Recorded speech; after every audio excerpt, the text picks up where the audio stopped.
Have you ever been eating a meal you love and felt guilty for enjoying it?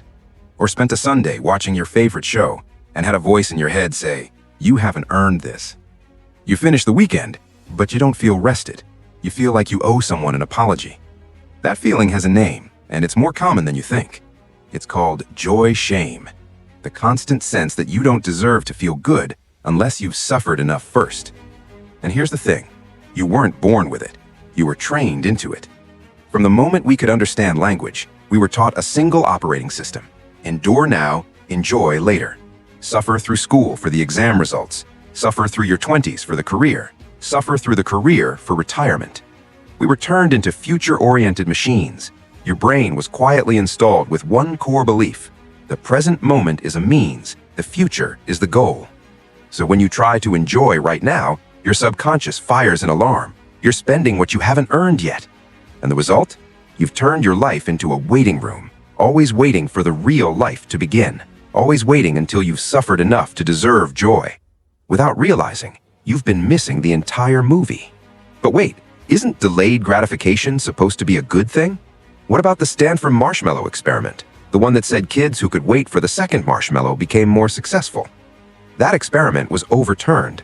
Later research showed that the ability to wait was mostly a product of family stability and economic security, not willpower. And from a neuroscience perspective, extreme delayed gratification is actually against human nature. Here's a concept called hyperbolic discounting. Our primitive brain was built for immediate reward. See fruit, eat it now. See danger, run now. But modern society forces us to suppress those instincts for rewards that are decades away. A house 10 years from now, a retirement fund 30 years from now. This creates a permanent civil war inside your brain. Your emotional brain wants pleasure now. Your rational brain stands over it with a whip. And the long-term biological cost of that constant self-suppression? Your body floods with cortisol, the stress hormone. Cortisol attacks your hippocampus, the part of the brain responsible for memory. Chronic cortisol exposure leads to cognitive decline, weakened immune function, disrupted sleep, and increased risk of depression and anxiety. You thought you were being disciplined. Your body thought it was under siege. So what are you actually working so hard for?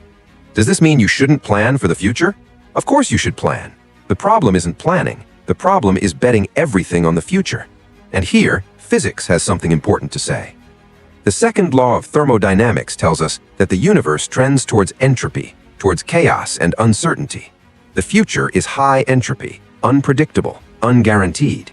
Your company could downsize. The economy could crash. Your health could change overnight. The present moment, by contrast, is low entropy. It is certain. It is here. It is real. When you sacrifice the definite present for the uncertain future, in investment terms, that is a negative expected value trade. You are burning your furniture today to heat a house for a guest who may never arrive.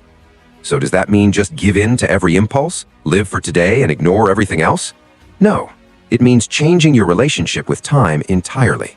The philosopher Alan Watts described it perfectly. He said, "Life is like music or dance. When you listen to music, is the goal to get to the final note as fast as possible? Is the best conductor the one who finishes the symphony in 3 seconds? Of course not. The entire point of music is the experience of each moment while it plays. The point of dancing is not to arrive at a particular spot on the stage. The point of dancing is the dancing itself. Your life works the same way. You study not just for the diploma, but for the feeling of an idea clicking into place in your mind.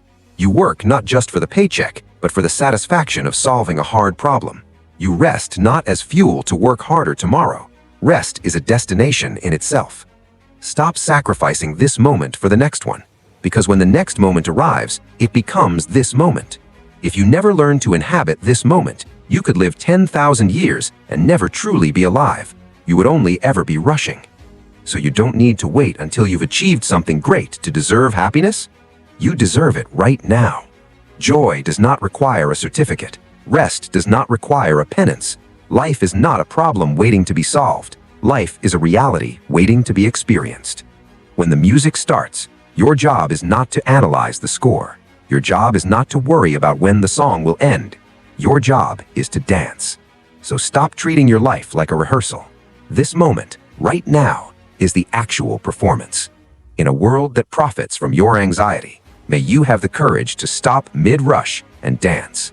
May you have the peace to finish your meal without guilt, and may you know with absolute certainty that you were always allowed to enjoy this.